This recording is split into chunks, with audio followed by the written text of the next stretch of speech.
Oh my gosh, you guys, that was too much fun, that crossword. I cannot do that. I'm so impressed with all of you, and with Brent, that was fantastic. Sit tight. You don't want to leave. If you were thinking, I'm going to get up and get some coffee, not yet. Not yet, because what we have coming, and it's so good to see a lot of you here still today. This is wonderful. Day 2, Prepathon, we have a talk coming up that you do not want to miss, and I'll tell you why. Barbara Carneiro is not only one of the most phenomenal human beings on the planet, she is a mentor and a coach to digital agencies. She's been around doing this for 20 years, you all. She is a pro. She's got the most beautiful life story. If you ever can catch coffee with her, do it, right? She specializes in strategic communication services, branding, online marketing, enhancing reach out for impact, all sorts of good stuff. She really brings this flavor of leadership. And if there is anybody I know who lives their values day in and day out, it is Barbara. So Barbara, thank you for coming and being here. It's always, anytime I get to be anywhere near you is a pure pleasure. And I know that our audience today is just going to love you so much. So thank you for being here. Thank you, Jen. That is very mutual. Sorry, this is kind of like a new setup for us, right? We generally join over Zoom and have conversations, like you said, that go between life and business at the same time. And so it's nice to be here. Nice to see all of you. You tell me, when are we ready to start? Hey, I think we're ready. We got a lot of hi Barbaras, hello Jens in the chat. So people are ready. They didn't go grab coffee quite yet. They are ready to hear this wonderfulness and to partake. You guys, Barbara welcomes questions. I will be looking at the question and answer and trying to insert those as we go, and I might answer some right there for you. So please, Barbara, let's get on it. Good. Sounds good. Well, I'm going to share my screen, but I want to start with a little bit of a disclaimer. And if you're here looking for something like hyper practical and tools and tactics, this is not it. Okay, straight off the bat. And here's why, because today we want to talk mindset more than the next tool you need. And I know that very few people wake up thinking, well, I need a new mindset today. That's not what comes to mind when we wake up. We're generally looking for that new technique or tactic or tool. But I've seen the growth in my business be more related to the times when I was able to shift how I was thinking more than the new tool that I was using. So again, bear with me if it feels like, yeah, I don't know what I'm supposed to do next. I'm hoping to help you think differently that will get you to that next step. So now I'm going to be that person that is going to try to share her screen without having never done that before here. So here we go. I hope you don't see anything you shouldn't see. So there we go. I'm going to see that. And we're going to change to this tab. I don't know. Let's try it. Ooh, there we go. Okay, we see us now. Okay, it now should I be nothing but a second. Okay, can you see? Go. Okay, awesome. So we'll remove those extra little seconds there where we saw what just to make it pretty. But here you go, people. Client-centric mindset. Who is in your circle? I want you to join me in a journey of thinking about how has the marketplace, how has the market, how has your industry changed over the years. And so my first note is that shift happens. Okay, we all have to admit that things are not the same as they used to be. And I want to introduce you to a few concepts that I have been exploring for a few years now that heavily impact how I do business, and I know they have heavily impacted how others do business as well. And this has to do with the currency that we exchange in the social market, in the just out there in the world, in the interwebs. So I want to take you down a time travel. Don't mind my AI image. I absolutely love playing with this kind of stuff. And so just imagine that we're going to travel through time and we're going to go back to the time when we could surf the internet. You guys remember that? Like, in fact, we used to call it the web, because you would go to one website and then go to the next one and then the next one. And the minute you looked, you'd be like, how did I even get here? Yeah. And so there's no search engines. It was kind of like just going from one link to the next. And at this age, we were looking at information. And so websites were mostly designed to list information and then try to be found. We have things like websites, links, directories, maybe some SEO. And note how I actually bolded the word site in website. It's because today, 2024, we still use the word website as something static, where a lot has changed. So anyway, in another timeline of my life, I was thinking about how could I rename the word website? Let's just create a new name, because website no longer describes what we do. But nobody really wanted to invest money in that. So I gave up on that idea, but follow me along. So websites were designed to list information, and all you had to do is figure out a way to be found. Okay. This is the age of information, and the currency that we were exchanging with each other was time. I spend time, I look at information. I find information, I use it somehow. Now, things evolved, and we then, actually, before we move to the next age, here's Apple's website in the age of information. Isn't that fascinating how it's changed over the years, and how much info they had there, and how different it is from today, not just from a style standpoint, but also from what it's trying to achieve. Let's go to the next one. And then we move into the engagement age. Yeah. At this particular age, we're talking about motivating participation and getting people's attention. Blogs, social media, ads, funnels. Like, imagine the scenario where, and you've heard so many marketing gurus talk about, like, getting their attention and capturing their attention. So this age of engagement is one where we have as the currency our attention. So now we're no longer spending time finding information. Now we're spending attention in exchange for engagement. Here's one example of YouTube, actually. So now there's this menu of things. This is YouTube at the beginning stages of the platform. We have this, menu of things that you can do and interact with. But then we evolved. And I think up to this moment, many agencies, many people, many organizations are still creating websites for the information age. It's just a brochure. Some people have evolved into the engagement age. And I think we have already shifted into a third age. I think right now we sit in a different place, where what we're trying to do is curate a path and make that path visible. So this is where things like a niche, a community, common language, and clear channels play a big role. In the curation age, the currency now is trust. Now, why am I telling you all of this? It's because the clients that you're trying to reach, the people that you're trying to speak to, are human. Surprise, surprise, in case you didn't know. So that's an important fact. And you're probably thinking, okay, Barbara, whatever. Well, but here's the reality.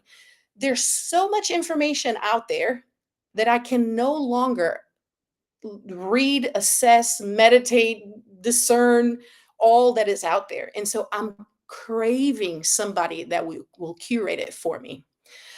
So what happens when you understand this idea? I wonder, and this is just I'm not I'm not one of those that will say radio's dead, TV is dead, but what if the funnels, the way that we've seen them so far, what if funnels are dead or dying?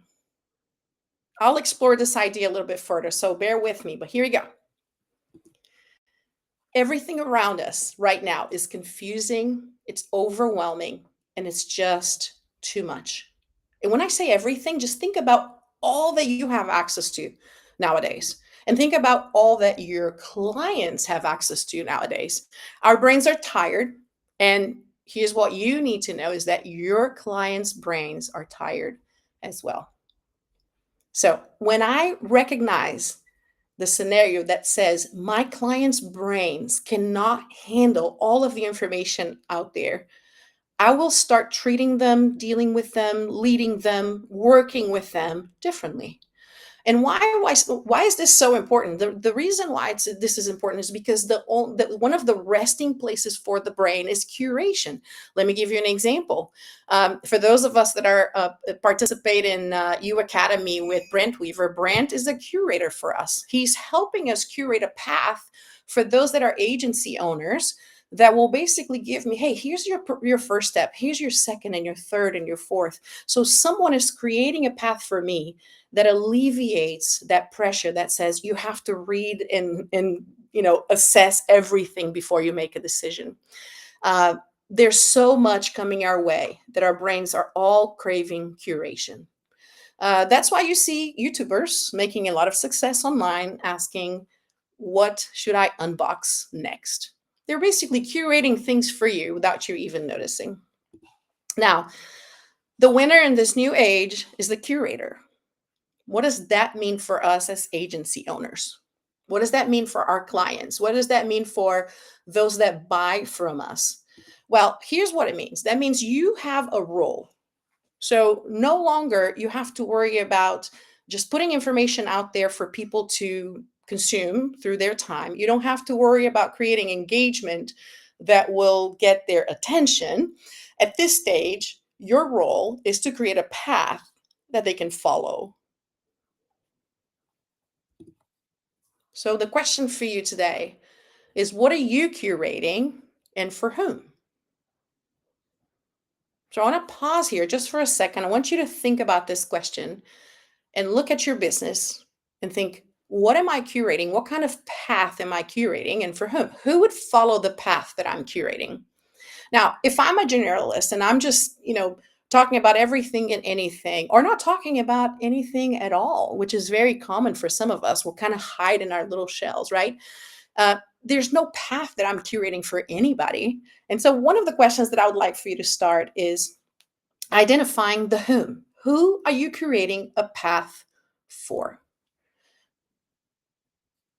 When you have a path, this path of curation that I'm talking about, you will have the opportunity to create what we call a circle of trust. So I told you about funnels, right? I told you that maybe the traditional funnels are no longer working the way that they used to work. And here's what I see. Okay. So there's no science behind what I'm about to say as much as is like my thought process and how I analyze these things.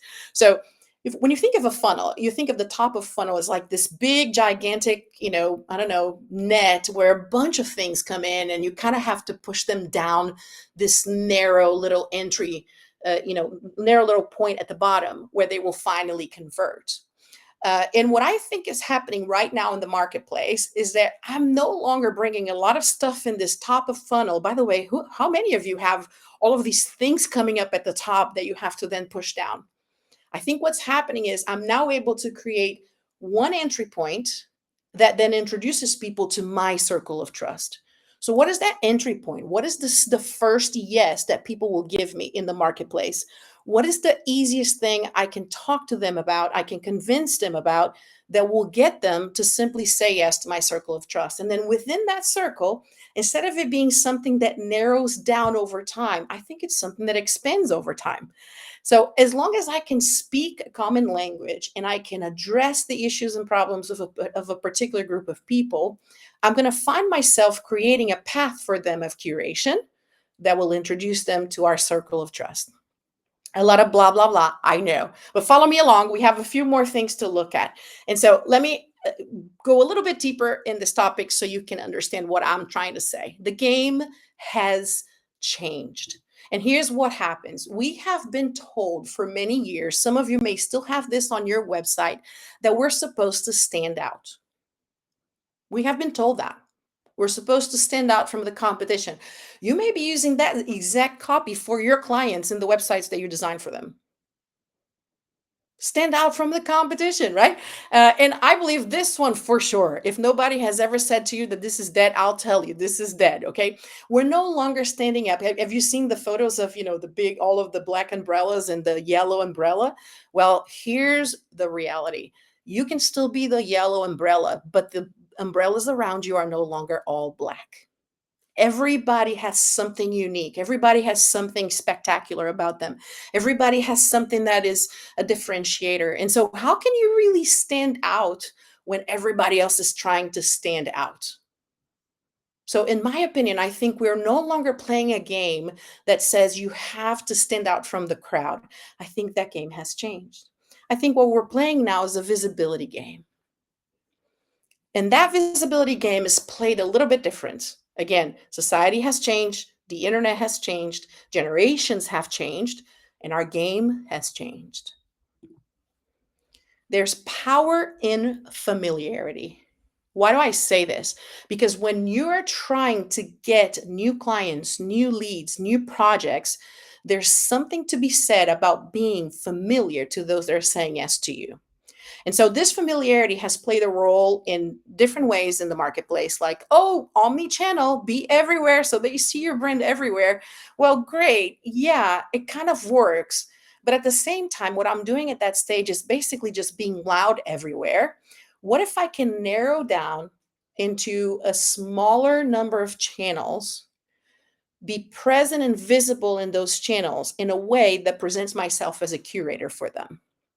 What if I can curate the path of revenue? What if I can curate a path of growth? What if I can curate a path of more donations if you are a nonprofit? You know what I mean? So the power of familiarity is going to allow me to make myself visible and make myself visible often so that that builds trust. Why? Because familiarity is the catalyst of trust. I just told you that trust is the currency. So the trust that the market is extending is exchanging with you nowadays is trust. And the way for me to catalyze that trust is to be familiar. There's a sad reality about familiarity in the human brain.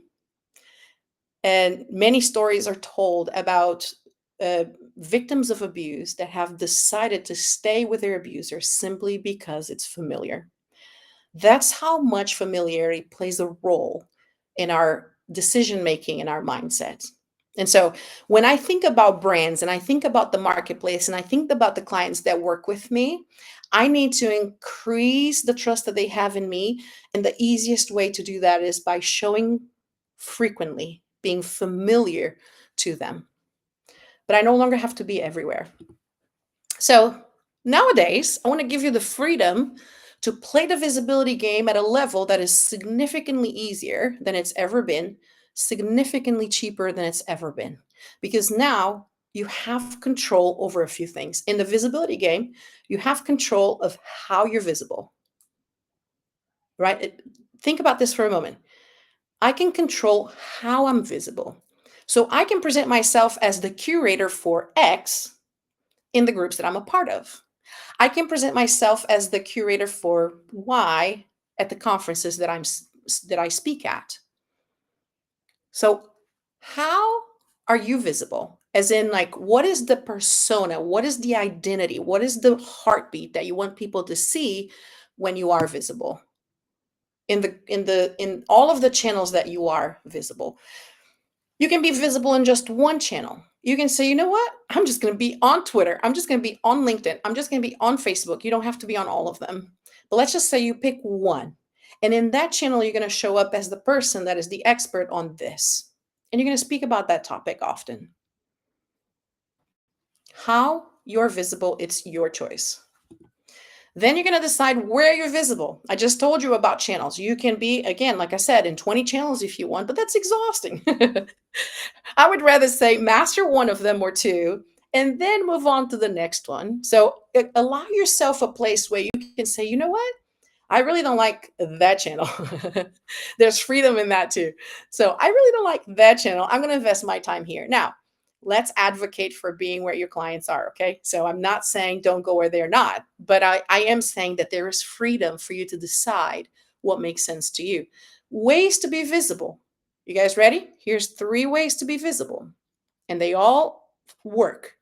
You can go to them. I call this the GEM. Okay, so it's the so GEM. We're giving some acronyms so you can remember easily.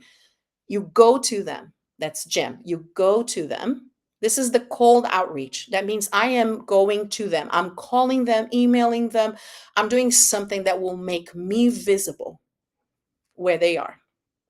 You can elevate yourself. That's the E in GEM. You can elevate yourself by utilizing someone else's platform. So if you're trying to be visible to dentists and dentists have a podcast, then you can be in that podcast, right? If you're trying to be visible to restaurant owners and restaurant owners have a conference, you can go to that conference. So now you have the ability to decide on how you're visible and where you're visible. And there's the last one, which is the M, which is to magnetize them to you. So where you're visible, it's up to you.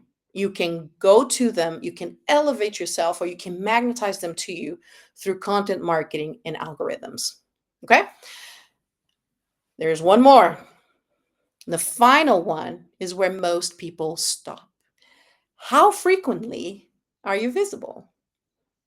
So I can decide how I'm visible, what is the identity that I want to portray, what's the perception that I want my client to have about me, where am I visible, and how frequently I'm visible. And now I want to tie this back to the client-centric mindset, because all of these are useless if you're not thinking about what matters to your people. So when I decide on how I'm visible, I need to make sure that the identity that I'm presenting to them solves their problem. I'm curating a path that they are pursuing or desiring or craving. One thing we hear often from our clients is that they don't know where to start. It's almost like they know kind of what they have to do because honestly, the information is out there. Remember, there's overwhelming amounts of information. So they know what's out there. They can do their research, they can Google all the videos, but there's a point where they realize, I don't even know where to begin. Like, which one do I do first? And so, what if I'm visible as the person that can give them that one step to get them started? That's one way for you to be visible. Where I'm visible, I need to be conscious about the places that they hang out at. And there's a lot of freedom when you realize you don't have to be in 5 different parties. You can just go to one, but keep showing up because how frequently you show up will increase visibility for those people. So imagine being able to gain trust simply because you show up to the same events that they show up. You participate to the same things that they participate in. Blah, blah, blah, Barbara, great. But how about actually converting these leads? How about moving them from, you know, just seeing me and finding me familiar to actually closing a deal? Well, I think the best tool that you can carry with you everywhere you go is the power of questions. And nothing will elevate your clients more than asking them questions instead of telling them about you. And so, in any of these interactions, wherever you are visible, you pick the channel. Okay. I told you that you have plenty of freedom. For the introverts out there, you don't have to dance on Instagram. You're free from that. So, you have the choice to decide on the channel you want to use, and you have the choice to decide on how you're going to portray yourself, and you have the choice to decide how frequently you're going to show up. But every time you show up, I want you to carry one thing with you, which is one question. Now, I'm not going to tell you what question is your question because you have to think about that question yourself. For a long time, the question that I used to ask my audience is, who's your audience? And so in conversations, in groups, in forums, whenever somebody was discussing anything, the question that I would always ask was, who's your audience? And so that positioned me as the person that is triggering my industry into thinking about their audience first. And it became such a constant that in some point in time, somebody for my birthday gave me a photo of a cake that says, "Happy birthday, who's your audience?" So, it's almost like it became something that people identified me with. But at the same time, I want to talk to you about questions before we finish. Here's what happens when somebody asks you a question. If I say a statement like the sky is blue, we all recognize the statement. It goes in, it goes out. But if I say, is the sky blue? Every one of you, unless you're an alien, you have answered that question in your mind. You may have not said it out loud, but you've answered it in your mind. So, what happens when the brain is faced with a question is that the brain wants to answer the question. It's almost like you take somebody from a place of rest, like being idle, to a place of activity. And so, imagine, remember, I'm talking about trust. I'm talking about curation. Imagine if instead of addressing my audience with, hey, here's a lot of information you need to read, I'm now addressing them with a question. And so every time I'm visible, I'm coming with questions about them more than I'm coming with, hey, here's what I do. Hey, here's what I got to sell. Hey, here's what I. And so the tool that you need to carry in your back pocket is not just the one question you're going to ask all the time, but questions in general. Nothing, I would say, nothing has made the most impact in my business than to move from a pick me, pick me, pick me. This is what I can do for you to, can I ask you a few questions? And we bring clients through a process of discovery that lasts for 3 days, like 3 meetings. And for 3 meetings, I haven't given them a single insight. I've just asked questions. And what happens when you ask questions is that you will naturally increase in trust because they see you as the trusted advisor. They see you as the person that knows what questions to ask. So, what is your question? I want you to go into your market with a few things in mind after this session. One is things have changed. We're now in the curation age. What can you curate and for whom? And the second one is, what is your question? When you show up to a conference, when you create a blog post, when you create a video on YouTube, what is that one question you're asking your industry all the time?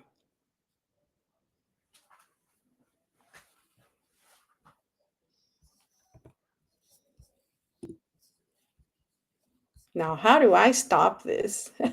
There we go. All right. Wow, Barbara, thank you so much. I love that you come in and you just make a splash from left field that nobody's expecting to see. I really appreciate that. The chat really appreciates it. And we're going to open up to some questions here in a second. If you guys don't have any questions, if you do have questions, pop them in there. We have Farhad in the house who is asking, let's see. Where did it go? Ask questions about the value you should put into their business. Okay, so he always asks questions about what value I should put into their business. Interesting. All right. So love that, Farhad. Glad that you're here. Would love to see if there's any other questions for Barbara, right? There is a question and answer tab. Barbara, I have to say, this idea of like you are in the field day in and day out, and you are mentoring digital agencies day in and day out, right? And so this knowledge is really spectacular. Earlier in Prepathon, we were talking about like the changes that are coming and what we can be predicting. And you hit the nail on the head with that. Like, what do you see coming? Where are we now, right? So super really appreciate you bringing that that level of awareness. We do have a question. It says, Barbara, can I ask you a question? Sure, Maurice, you can ask a question. I don't know. I think you might have to type it, but let's go on to Sebastian's question here. Can you talk a little bit about how you think funnels are dead? Yeah. So, I and the reason why I say this is because we've been taught that there's this huge like entry point. How many of you have all of these things coming in that you have to filter out? Like, I feel like we're dropping this like huge net into an ocean, but in reality, all we want is lobster. And I'm like, why don't we just bring the cages for the lobster instead? Like, if I throw this big net into the ocean, I may catch some lobster in it, but I'm like, why would I do that instead? If I know that I want to catch lobster, I would do one simple thing, which is to bring whatever cages, and I know nothing about fishing, you guys. I shouldn't be using this metaphor at all. But like, if that's what I know I want to catch, why wouldn't I create a path that is so simple and easy for the lobster to come into the cage? Yeah. And so that for me but again, like if I have clients that I would rather be very known and visible and trusted and familiar in a small niche of the market than they have like these, big things. And I'm not saying you got to be a big fish in a small pond. That's not what I'm suggesting. What I'm suggesting is I want to focus on what is the entry point. How do I get them in? Because once they're in, it really expands. It's like I can upsell, I can partner with other people that they can be a client for as well. So imagine the partnerships you have. That person, once they enter your circle, they enter the circle of your partners too. So what happens when your partner brings in somebody into their circle? you're now a part of that circle too. And so I don't want to see, I don't think it's a Mhm. funnel that squeezes people in. I think it's a room that opens up. And so now can I see that, yes, 10 people will come, 5 will buy, 2 will upsell. Like, yeah, I can see that in my mind. But nowadays, the attention is no longer the thing, you guys. It's not attention that we're trying to get from them. It's trust. And so for me to build trust, I need to be doing something different. You Yeah. know, and this kind of bleeds right into the next comment. It's really a comment more than a question by Jean Marie of niching. So I know this is, a favorite topic of ours. Yeah. But when we talk about these funnels being dead, and then we talk about, um, you know, uh, focusing in how do you know, does the red tip versus the blue tip lobster, like this is what niching is about. So if you could speak on Correct. that just for a second. Yeah. So I think what we confuse often is that when we think of niche, we think that, well, I'm only going to work with dentists. How boring could that be? Like, that's not what we're saying. What we're simply saying is, what party will you go? Like, am I going to the party that has dentists in it, or I'm going to the party that has restaurant owners in it? It simply determines your activity, your visibility. And so when I think of my niche, listen, we work with churches, but we've had limo companies, investment firms, nonprofits, all sorts of other industries coming to us. And we'll take those clients if we're interested. It gives you the freedom to say no if you don't want to work with them. But in my visibility efforts, where I go, it's all for one niche. And the reason why is because honestly, you don't want to dilute that effort. You don't want to go to 2 different parties or climb 2 different mountains. And so you don't have to worry about who comes to you. The Mm. best way I can describe niche to you is this. You currently have, as an agency, as a business, you currently have a lot of little pathways coming towards you very slow. They're all coming super slow towards you. So whatever you have working right now will continue to work. But you have the chance to accelerate one of those paths. Which one are you going to accelerate? I'm going to accelerate the paths of dentists towards me. And so that means I'm going to be more visible, more familiar where dentists are. And so the idea of niching is simply saying people are coming to me at a slow pace, at an unpredictable pace that nobody likes, and not consistent. And so I'm Mhm. just going to create consistency towards one group of people coming towards me. But then once they're in, the party begins. Love it. Love it. Love it. Love it. What are the best strategies for acquiring high quality clients in a competitive market? Okay. Questions. Absolutely no doubt questions. And and I can give you a very specific example. Okay.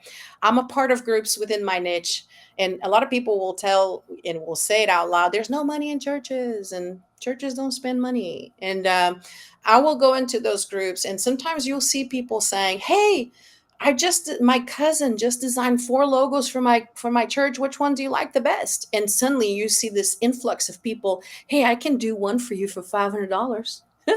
I can do one for you for $1,000. And I'm like, there's no way I'm competing on price. But the Mm. reality is I don't want to compete on price. And so what I do is I ask questions. In those conversations, I'm asking questions and I'm saying things like, hey, are you looking for, did you guys do just a logo or branding? And suddenly, because I'm asking a question, it's triggering a thought process. Remember, questions will trigger the brain to think. So the person may say, well, I think just a logo, but what's the difference? Okay, now you got an expert that can answer the question. I can explain to you the difference between a logo and branding. But here's the key point. You guys hear me out. The person that's gonna hire me is not the person posting or the people commenting, Mm. are the lurkers observing how I behave in that setting. How am I behaving when I have nothing to sell, when I'm not trying to prove a point, and I'm not trying to compete on pricing? I'm simply responding to a question, bringing expertise, asking questions that will then trigger the lurkers to be like, wait a minute. And then here comes the DM. Hey, I saw your answer on group such and such. Can we chat? I love it. I love it. The lurkers. Yes. The people watching. I love it. Absolutely. We have a question here. Another question by Farhad about what should I include in my proposals to stand out and to win clients? Oh my gosh, how much time do we have, Jen? Because Yeah, this is one of right? my favorites. This is one of my About favorite 7 minutes. questions. Yeah. Okay. Oh, good, good, good. Okay. So listen, this is going to be the fastest ever that I've talked about proposals because generally you get me talking for a while. So here we go. I think the best thing you can do is put in what you would normally charge. That's your pricing. You put it there. Hey, this is how much I want to, this is how much the project is going to cost, whatever, whatever. Then you have, like, can you take like 50% of the deliverables and put in a plan that is like a starting? So for example, let's say client needs branding and website. And you can say, hey, if you're not ready to do all of this now, let's start with the branding. And that's your plan, your plan number one. Why? Because you're able to already give your client an option that is, I guess, cheaper.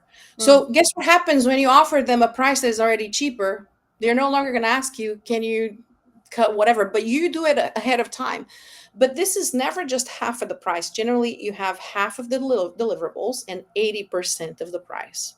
So you have your main project in the middle, and then you have number one here as the it helps you anchor that second price. But you also need, this is for me what has helped me grow in my business. I always have a plan number three. So we call these the VIPs. We have the middle one, which is the normal pricing. We have a cheaper one where we already prepare them for a staged option. And then we have the third one. The third one, the VIP, it's like, what would you do if you like, if there's no limits, if there's no money, like no budget, like if you could do this project the way you dreamed about, what would you do? I'll be like, oh my God, I would send you a photographer to your store. I mean, I would get like this videographer to do like a reel for you. And oh, I would definitely get a senior developer. And oh, you know what we should hire an influencer and get some da da da. Like you would basically dream this project. So if you could do it without restrictions, what would that plan look like? And that's your third option. But that third option is 3 to 10x what your middle price is. I It needs love to it. make it needs to make your belly like, like, I'm not sure if I can do this. So it needs to make you uncomfortable. But 3 to 10x what your middle price is. Because the truth is, if they give you that money, you will get the influencer, you will get the photographer, you'll get the videographer, you will do all these extra things that you wish you could do if you had the money. The good thing is when you present this third price, you're not trying to sell it. You're just presenting it as an option. And so clients can see that, hey, this is what it would normally cost to do a project like this, right in the middle. So if I say the third one is 30,000 and the middle one is 10, 10 no longer looks so expensive, does it? You've anchored your price by presenting them what could be. And the way that we normally introduce it is by saying, hey, if you're ready to grow faster, here's an option that we can put together. This is the exact expression that I use.